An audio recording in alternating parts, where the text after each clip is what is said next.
ഞാൻ doctor Manoj P Samuel, കോഴിക്കോടുള്ള ജലവിഭവ വികസന വിനിയോഗ കേന്ദ്രത്തിൻ്റെ ഡയറക്ടറാണ്.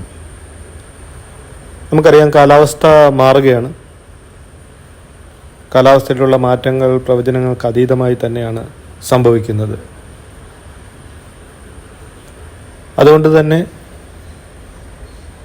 കാലാവസ്ഥയിലുണ്ടാകുന്ന മാറ്റങ്ങൾ കൂടുതൽ കൃത്യമായി പ്രവചിക്കാനുള്ള സംവിധാനങ്ങൾ വികസിപ്പിച്ചെടുക്കേണ്ടത് വളരെ അത്യാവശ്യമാണ്. ഒപ്പം കാലാവസ്ഥയിലുള്ള മാറ്റങ്ങൾ മുൻകൂട്ടി കണ്ട് അതിനനുസരിച്ച്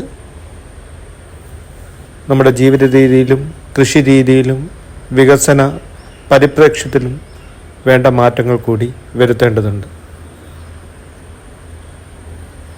കാലാവസ്ഥാ മാറ്റം പ്രവചിക്കുന്നത് രണ്ട് തരത്തിലാവാം. ഒന്ന്, കഴിഞ്ഞ ഏതാനും ദശകങ്ങളിലെ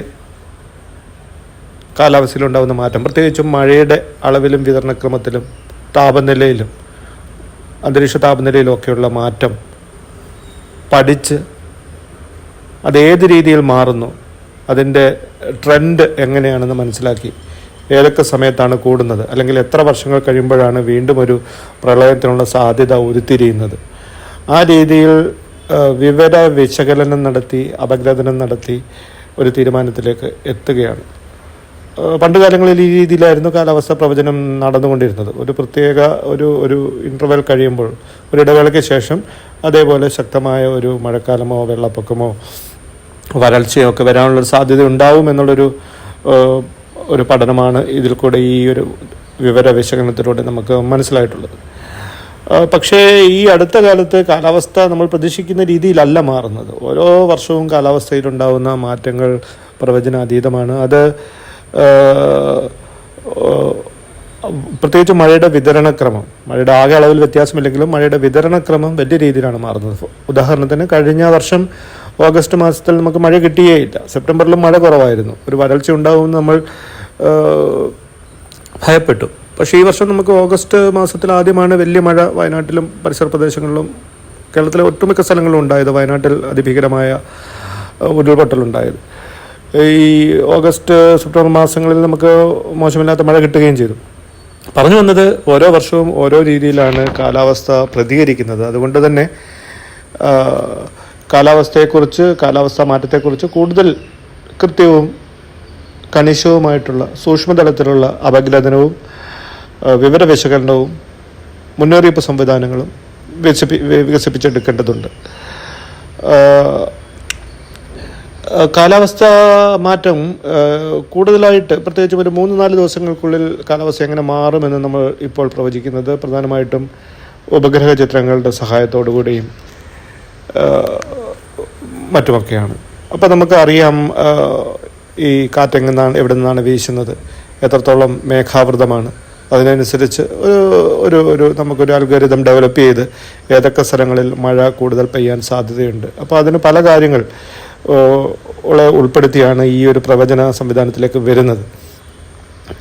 അപ്പോൾ ഇതെല്ലാം നേരത്തെ പറഞ്ഞ പോലെ ധാരാളം ഫാക്ടേഴ്സിന്, ധാരാളം ഘടകങ്ങളെ ഉൾക്കൊള്ളിച്ചുകൊണ്ടാണ്, പരിഗണിച്ചാണ് ഈ പ്രവചന സംവിധാനങ്ങളൊക്കെ കൊണ്ടുവരുന്നത്. മുൻകാലങ്ങളിൽ കാലാവസ്ഥയിലുണ്ടാകുന്ന മാറ്റങ്ങൾ നമ്മൾ പഠിക്കുന്നുണ്ട്. ഈ ഉപഗ്രഹ ചിത്രങ്ങളുടെയും മറ്റ് സംവിധാനങ്ങളുടെയും റഡാറുകളുടെയും ഒക്കെ വിവരങ്ങളുടെ അടിസ്ഥാനത്തിൽ കാലാവസ്ഥ പെട്ടെന്ന് എങ്ങനെ മാറും, അടുത്ത കുറേ ദിവസങ്ങളിലേക്ക് എങ്ങനെ മാറുമെന്ന് പഠിക്കുന്നുണ്ട്. ഇതെല്ലാം കൂടെ കൂട്ടി യോജിപ്പിച്ചാണ് നമ്മളൊരു പ്രദേശത്ത് കാലാവസ്ഥയിൽ എങ്ങനെ മാറ്റമുണ്ടാകുന്നു, മഴ എത്രത്തോളം പെയ്യും, അതിതീവ്ര മഴയ്ക്ക് സാധ്യതയുണ്ടോ തുടങ്ങിയ കാര്യങ്ങളിലൊക്കെ ഒരു തീരുമാനത്തിലേക്ക് അല്ലെങ്കിൽ ഒരു പ്രവചനത്തിലേക്ക് എത്തുന്നത്. സ്വാഭാവികമായിട്ടും അതിൽ തെറ്റ് സംഭവിക്കാനുള്ള സാധ്യതയുണ്ട്. കാരണം പറഞ്ഞതുപോലെ നൂറുകണക്കിന് ചെറുതും വലുതുമായിട്ടുള്ള ഘടകങ്ങളെ അപഗ്രഹിച്ചതിൻ്റെ ആകത്തുകയായിട്ടാണ് പ്രവചനമായി പുറത്തേക്ക് വരുന്നത്. അതുകൊണ്ട് തന്നെ ഒരു ചെറിയ ഘടകത്തിൽ ഒരു ചെറിയ വ്യത്യാസമുണ്ടെങ്കിൽ തന്നെ അതൊരു ബട്ടർഫ്ലൈ എഫക്റ്റ് എന്നൊക്കെ നമ്മൾ പറയുമല്ലോ, അത് ഒരു പക്ഷേ വലിയ രീതിയിൽ വേറൊരു സ്ഥലത്ത്, അല്ലെങ്കിൽ അതിൻ്റെ ഒരു പ്രവചനത്തിലേക്ക് വരുമ്പോൾ, അല്ലെങ്കിൽ ഒരു യഥാർത്ഥ സംഭവത്തിലേക്ക് വരുമ്പോൾ അതൊരു വലിയ രീതിയിലേക്കുള്ളൊരു ഒരു പ്രക്രിയയിലേക്ക് എഫക്റ്റിലേക്ക് വരാനുള്ള സാധ്യതയുമുണ്ട്. അപ്പോൾ പറഞ്ഞു വന്നത് കാലാവസ്ഥാ പ്രവചനം എന്നത് വളരെ സങ്കീർണമായിട്ടുള്ളൊരു പ്രക്രിയ തന്നെയാണ്. അപ്പം അതുകൊണ്ട് തന്നെ അതേസമയം ഇത് ഒഴിവാക്കാൻ പറ്റില്ല. കാരണം ഈ വളരെ പ്രവചനാതീതമായി മാറിക്കൊണ്ടിരിക്കുന്ന കാലാവസ്ഥയെ മെരുക്കാൻ കാലാവസ്ഥാ പ്രവചന സംവിധാനങ്ങളും മുന്നൊരുക്ക സംവിധാനങ്ങളും വളരെ വളരെ അത്യാവശ്യമാണ്. അപ്പോൾ ഇതിൽ വേറൊരു ചോദ്യം കൂടി നമ്മുടെ മുമ്പിൽ വരുന്നുണ്ട്. ഈ കാലാവസ്ഥ എങ്ങനെ മാറുന്നു? ഈ കഴിഞ്ഞ കുറേ വർഷങ്ങളായി കാലാവസ്ഥ വളരെ പ്രവചനങ്ങൾക്ക് അതീതമായി പെട്ടെന്ന് തന്നെ വളരെ തീവ്രമായി ഉള്ള മാറ്റങ്ങൾ നമ്മളതിൽ കാണുന്നു. ഓരോ വർഷവും ഓരോ രീതിയിലാണ് കാലാവസ്ഥ പ്രതികരിക്കുന്നത് നമ്മളോട്. അപ്പോൾ അതെങ്ങനെ നമുക്കതിനെ നേരിടാം? അപ്പോൾ അതിന് കാലാവസ്ഥാ മാറ്റത്തിൻ്റെ പ്രധാനപ്പെട്ട കാരണങ്ങളിലേക്ക് നമ്മളൊന്ന് കണ്ണോടിക്കേണ്ടതുണ്ട്. ഒന്ന്, ആഗോളതാപനം തന്നെയാണല്ലോ. നമുക്കറിയാം, ഭൂമിയുടെ താപനില കൂടുന്നു. അതിന് carbon emission, carbon dioxide ഉൾപ്പെടെയുള്ള ഹരിതഗൃഹ വാതകങ്ങളുടെ നൈട്രസ് ഓക്സൈഡും മീത്തൈനും, നമ്മൾ AC-യിലൊക്കെ ഉപയോഗിക്കുന്ന ക്ലോറോ കാർബൺസ് ഒക്കെ ഉപയോഗിക്കുന്ന ഈ ഉള്ള ആ ഒരു ഹരിതഗൃഹ വാതകങ്ങളുടെ സാന്ദ്രത കൂടുന്നത് മൂലമാണല്ലോ ഭൂമിയുടെ ഉപരിതലത്തിൽ ഭൂമിയിലേക്ക് പ്രതിഫലിച്ചു പോകുന്ന വികിരണങ്ങളെ അത് പിടിച്ചു വെക്കുകയും ഭൂമിയുടെ താപനില കൂടുകയും ചെയ്യുന്നത്. അപ്പോൾ കഴിഞ്ഞ ഈ നമ്മൾ സാധാരണ വ്യവസായവൽക്കരണം തുടങ്ങിയ സമയത്ത് നിന്ന് കണക്ക് കൂട്ടി വന്നു കഴിഞ്ഞാൽ ഇപ്പോൾ ഏകദേശം 1.2 ഡിഗ്രിയോളം താപനില കൂടി ഭൂമിയുടെ.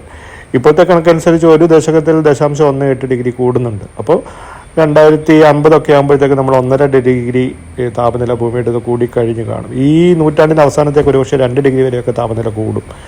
അപ്പോൾ നമ്മുടെ ലോകരാജ്യങ്ങൾ ഒരുമിച്ച് കൂടി തീരുമാനിച്ചിരിക്കുന്നത് IPCCൻ്റെ നേതൃത്വത്തിലും നമ്മൾ കഴിഞ്ഞ കുറച്ച് മാസങ്ങൾക്ക് മുമ്പ് ദുബായിൽ നടന്ന COP മീറ്റിങ്ങിലൊക്കെ തീരുമാനിക്കപ്പെട്ടത്, അല്ലെങ്കിൽ ഒരു തത്വത്തിൽ തീരുമാനത്തിലേക്ക് എത്തിയത്, ലോകതാപനില 1.5 ഡിഗ്രിയിലെങ്കിലും പിടിച്ചു നിർത്തണം. അല്ലെങ്കിൽ നമ്മൾക്ക് കാലാവസ്ഥാ മാറ്റത്തിൻ്റെ ശക്തമായ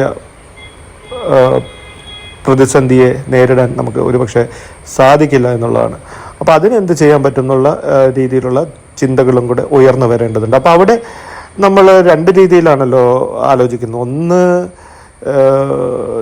ലഘൂകരണം അല്ലെങ്കിൽ പൊരുത്തപ്പെടൽ. കാലാവസ്ഥ മാറ്റം മൂലമുണ്ടാകുന്ന പ്രതിസന്ധികളെ, പ്രശ്നങ്ങളെ എങ്ങനെ ലഘൂകരിക്കാം? അപ്പോൾ അവിടെ ആദ്യം ചെയ്യേണ്ടത് ഇതേപോലെ കാലാവസ്ഥാ മാറ്റത്തിൻ്റെ പുറകിലേക്ക് നോക്കി അതിന് നിദാനമായിട്ടുള്ള പ്രശ്നങ്ങളെ കണ്ടെത്തി അതിനെ ലഘൂകരിക്കുക എന്നുള്ളതാണ്. അവിടെയാണ് ഈ നേരത്തെ പറഞ്ഞ പോലെ ഈ കാർബൺ എമിഷൻ, പുറത്തേക്ക് തള്ളുന്ന കാർബൺ ഡൈ ഓക്സൈഡിൻ്റെയും മറ്റ് ഹരിതഗൃഹ വാതകങ്ങളുടെയും അളവ് കുറയ്ക്കുക എന്നുള്ളതാണ്. അവിടെയാണ് നമ്മൾ കാർബൺ ന്യൂട്രൽ സംവിധാനങ്ങളിലേക്കും, നമ്മളുടെ ഗ്രാമങ്ങൾ കാർബൺ ന്യൂട്രൽ ആവേണ്ടതിൻ്റെ ആവശ്യകതയെക്കുറിച്ചും നമ്മുടെ വ്യവസായങ്ങൾ നെറ്റ് സീറോ സംവിധാനങ്ങളിലേക്ക് വരേണ്ടതും. അപ്പോൾ ഈ പുറന്തള്ളുന്നപ്പെടുന്ന കാർബണിൻ്റെ കുറയ്ക്കുന്നതിനൊപ്പം തന്നെ കാർബൺ ഡൈ ഓക്സൈഡിനെയും മറ്റ് വാതകങ്ങളെയും ആഗിരണം ചെയ്ത് നിർവീരീകരിക്കാനുള്ള സംവിധാനങ്ങളും ഭൂമിയിൽ തന്നെയുണ്ട്. നമ്മളുടെ കാടുകൾ, നമ്മളുടെ ജലാശയങ്ങൾ, സമുദ്രമാണല്ലോ 25% ഈ ഹരിതഗൃഹ വാതകങ്ങളെ പിടിച്ച് അടയ്ക്കുന്നത്. പക്ഷേ ഇതെല്ലാം പല രീതിയിൽ നഷ്ടമായിക്കൊണ്ടിരിക്കുന്നു, മലിനമായിക്കൊണ്ടിരിക്കുന്നു. ഇതിനെ പറയുന്നത് സീക്വസ്ട്രേഷൻ എന്നാണ്. ഈ സീക്വസ്ട്രേഷൻ സംവിധാനങ്ങൾ കുറഞ്ഞുകൊണ്ടിരിക്കുന്നു. അപ്പോൾ നെറ്റ് സീറോ വരുമ്പം എപ്പോഴും പുറന്തള്ളൽ തന്നെയാണ് വളരെ വളരെ കൂടുതൽ, ആഗിരണം ചെയ്യുന്നതിനെക്കാട്ടി കൂടുതൽ. അപ്പോൾ അവിടെ നമുക്ക് എന്ത് ചെയ്യാൻ പറ്റും? സീക്വസ്ട്രേഷൻ കൂട്ടിയും എമിഷൻ കുറച്ചും നമുക്ക് എങ്ങനെ കാർബൺ ന്യൂട്രൽ സംവിധാനങ്ങളിലേക്ക് വരാം? അതൊരു ദീർഘകാല പരിപ്രേക്ഷ്യത്തോടെ നോക്കുമ്പോൾ നമ്മളുടെ ഭൂമുഖത്തെ സംരക്ഷിക്കാനുള്ള ഏറ്റവും പ്രധാനപ്പെട്ട ഒരു കാൽവയ്പ് തന്നെയാണ്. 2, ഈ പൊരുത്തപ്പെടലാണ്. കാലാവസ്ഥാ മാറ്റം ഒരു യാഥാർത്ഥ്യം എന്നത് തിരിച്ച് അറിഞ്ഞുകൊണ്ട് കാലാവസ്ഥാ മാറ്റത്തെ പ്രതിരോധിക്കാനുള്ള, അതിജീവിക്കാനുള്ള സാധ്യതകൾ കണ്ടെത്തുക എന്നുള്ളതാണ്. അവിടെ നമുക്ക് ധാരാളം കാര്യങ്ങൾ ചെയ്യാൻ പറ്റും. നമ്മുടെ കൃഷി രീതിയിലേക്ക് തന്നെ വരാം. നമ്മൾ ചെയ്യുന്ന കൃഷി രീതിയിൽ മാറ്റം വേണം. നമ്മൾ ഏത് രീതിയിലാണ് ജലസേചനം നടത്തുന്നത് അതിൽ മാറ്റം വേണം. കൃഷി ഒരുപക്ഷെ ഞാറ്റുവേല കലണ്ടറിൽ തന്നെ മാറ്റം വേണ്ടി വരും. നമ്മൾ എപ്പോഴാണ് കൃഷി ഇറക്കുന്നത്, എപ്പോഴാണ് കൊയ്യുന്നത്, അതിനൊക്കെ മാറ്റം വേണ്ടി വരും.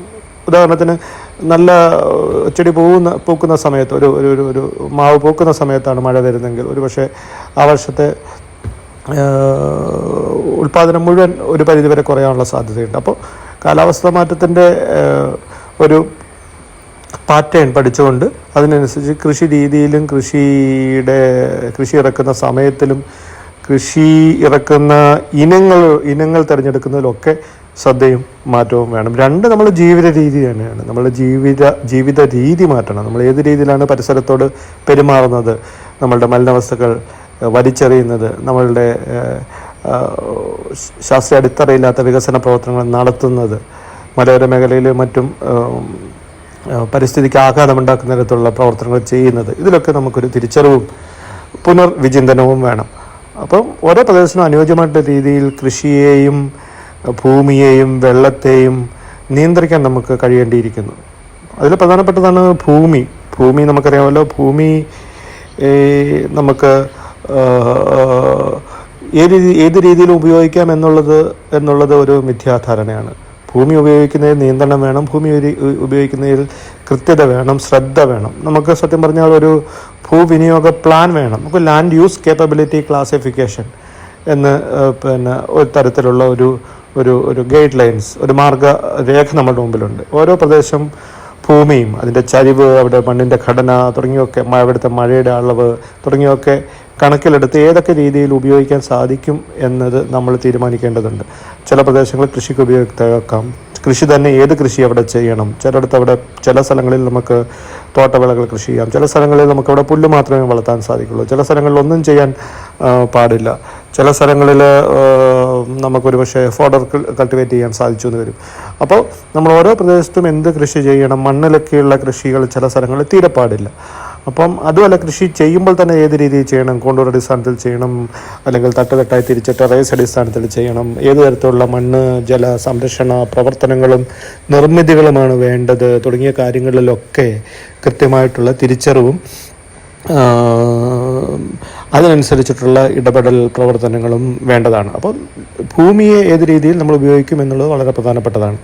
അതോടൊപ്പം തന്നെ ഈ ഉരുൾപൊട്ടൽ സാധ്യതയുള്ള പ്രദേശങ്ങൾ നമ്മൾ മാപ്പ് ചെയ്തിട്ടുണ്ട്. പല ഗവേഷണ സ്ഥാപനങ്ങളും അതിനെ രേഖപ്പെടുത്തിയിട്ടുണ്ട്. അപ്പോൾ കൂടുതൽ ഉരുൾപൊട്ടൽ സാധ്യതയുള്ള മണ്ണ് ഇടിച്ചിലിനും മണ്ണൊലിപ്പിനും സാധ്യതയുള്ള പ്രദേശങ്ങളിൽ നമുക്ക് എന്തുകൊണ്ട് അവിടെ കൃഷി ചെയ്യാതിരുന്നുകൂടാ, അവിടെ വികസന പ്രവർത്തനങ്ങളും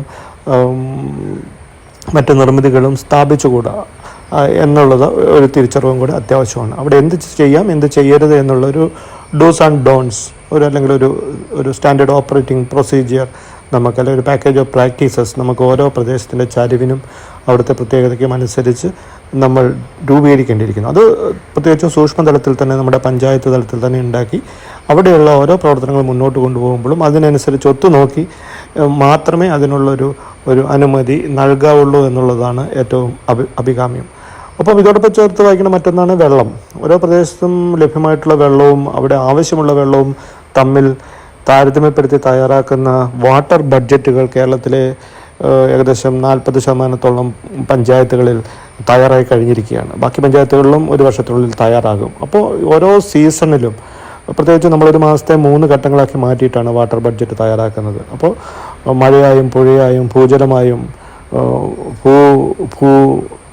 ഭൂമിയുടെ ഉപരിതലത്തിലുള്ള വെള്ളമായാലും ഒഴുകി വരുന്നതായാലും ഒഴുകി പോകുന്നതായാലും അങ്ങനെ ഏതെല്ലാം മാർഗ്ഗങ്ങൾ കൂടിയാണ് ഒരു പ്രദേശത്ത് വെള്ളം കിട്ടുന്നത്, ലഭ്യമാകുന്ന വെള്ളം എത്രയാണ്, അതോരോ സീസണിൽ ഞാൻ പറഞ്ഞില്ല, ഒരു വർഷത്തെ നമ്മൾ 36 ഖണ്ഡങ്ങളായിട്ട് മാറ്റിയിട്ടാണ് ഓരോ 10 ദിവസങ്ങൾ കൂടുമ്പോഴും എത്രത്തോളം വെള്ളമാണ് കിട്ടുന്നത്. അതോടൊപ്പം തന്നെ വെള്ളത്തിൻ്റെ ആവശ്യകത, കൃഷി, ജലസേചനം, മത്സ്യബന്ധനം, ടൂറിസം, വ്യവസായം, കുടിവെള്ളം തുടങ്ങിയ വിവിധ മേഖലകളിൽ ആവശ്യമുള്ള വെള്ളത്തിൻ്റെ അളവും കൂടെ കണക്കാക്കി ഇത് രണ്ടും താരതമ്യപ്പെടുത്തി തയ്യാറാക്കുന്ന ഒരു രേഖയാണല്ലോ ഈ വാട്ടർ ബഡ്ജറ്റ്. അപ്പം നമുക്ക് ഓരോ പ്രദേശത്തും നമുക്ക് ഈ വാട്ടർ ബഡ്ജറ്റുകൾ വേണം. ഓരോ പ്രദേശത്തും നമുക്ക് അവിടുത്തെ അവിടുത്തെ ഭൂമി ഏതൊക്കെ ആവശ്യം ഉപയോഗിക്കാം എന്നുള്ള ഒരു മാപ്പ്, ഒരു ലാൻഡ് യൂസ് കേപ്പബിലിറ്റി മാപ്പ് വേണം. പിന്നെ അവിടുത്തെ പ്രകൃതി ദുരന്തങ്ങളും അവിടുത്തെ മഴയും അതിനോട് ചേർന്ന പ്രകൃതി ദുരന്തങ്ങളും മുന്നേ അറിയാനുള്ളൊരു സംവിധാനങ്ങൾ കൂടെ അവിടെ വേണം. അപ്പം ഞാൻ ജോലി ചെയ്യുന്ന സ്ഥാപനത്തിൽ ഞങ്ങളിപ്പോൾ നിർമ്മിത ബുദ്ധി ഉപയോഗിച്ച് പ്രവർത്തിക്കുന്ന ഈ ഉരുൾപൊട്ടൽ നേരത്തെ പ്രവചിക്കാൻ സാധിക്കുന്ന ഒരു സെൻസറുകളുടെ ഒരു സമുച്ചയം തയ്യാറാക്കി അതൊരു കമ്പ്യൂട്ടർ പ്രോഗ്രാമുമായിട്ട് ചേർന്ന് അത് ഏത് രീതിയിൽ അത് കുറച്ച് മുമ്പെങ്കിലും മണ്ണിൻ്റെ ഇളക്കവും ഒരു ഉരുൾപൊട്ടൽ സാധ്യത പ്രവചിക്കാൻ സാധിക്കുമോ എന്നുള്ള ഒരു ഗവേഷണത്തിൽ ഏർപ്പെട്ടുകൊണ്ടിരിക്കുകയാണ്. അതുപോലെ കേരളത്തിലെ പ്രധാനപ്പെട്ട നദികളിലെ flood forecasting and early warning system, മുന്നറിയിപ്പുകളും മുന്നൊരുക്കങ്ങളും വെള്ളപ്പൊക്ക സാധ്യത പ്രവചനങ്ങളൊക്കെ നടത്താനുള്ള ഒരു സംവിധാനം വികസിപ്പിച്ചുകൊണ്ടിരിക്കുകയാണ്. അപ്പോൾ ഈ പറഞ്ഞ കാര്യങ്ങളെല്ലാം ഒരു സൂക്ഷ്മതലത്തിലേക്ക് കൊണ്ടുവന്നാൽ മാത്രമേ അത് ജനങ്ങളത് ഉപയോഗിക്കണം. ഇവിടെ എല്ലാം പ്രധാനപ്പെട്ട മറ്റൊരു കാര്യം കമ്മ്യൂണിറ്റി എൻഗേജ്മെൻ്റ് ആണ്. ജനങ്ങളുടെ പങ്കാളിത്തമില്ലാതെ ഈ പ്രവർത്തനങ്ങളൊന്നും തന്നെ മുന്നോട്ട് പോവുകയില്ല. അതുകൊണ്ട് തന്നെ ജനങ്ങളെ ഈ ഒരു പ്രക്രിയയുടെ ഭാഗമാക്കി, ഉദാഹരണത്തിന് നമ്മളുടെ മീനച്ചിലുള്ള MRRA, Meenachil rain and river monitoring agency, അപ്പോൾ അവർ ജനങ്ങൾ തന്നെയാണ് വിവിധ സ്ഥലങ്ങളിൽ മഴമാപിനികൾ സ്ഥാപിച്ചു. മീനച്ചിൽ പുഴയിലെ വെള്ളത്തിൻ്റെ ഒഴുക്കും അതിൻ്റെ നിരപ്പും അറിയാനുള്ള സ്റ്റാഫ് ഗേജുകളും മറ്റുമൊക്കെ സ്ഥാപിച്ചു.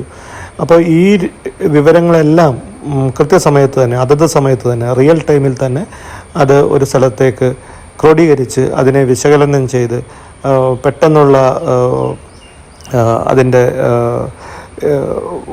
ഇൻ്റർപ്രട്ടേഷൻസ്, അതിൻ്റെ ഒരു പ്രശ്നമുണ്ടാകാനുള്ള സാധ്യതകൾ മനസ്സിലാക്കി അത് പെട്ടെന്ന് തന്നെ ജനങ്ങളിലേക്ക് എത്തിക്കുന്നൊരു സംവിധാനമാണ് അവിടെ തുടങ്ങിയിരിക്കുന്നത്. വളരെ പ്രത്യാശ നൽകുന്ന ഒരു മുന്നേറ്റം തന്നെയാണത്.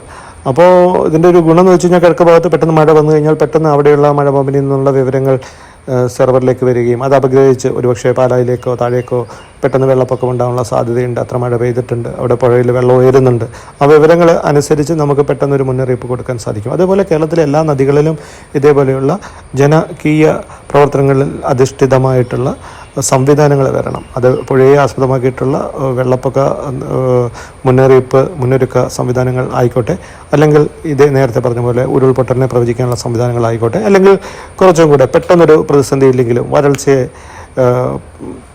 പ്രവചിക്കാനും അതിനെ പ്രതിരോധിക്കാനുമുള്ള സംവിധാനങ്ങളും മറ്റും വികസിപ്പിക്കാനുള്ള സാധ്യതകളായിക്കോട്ടെ.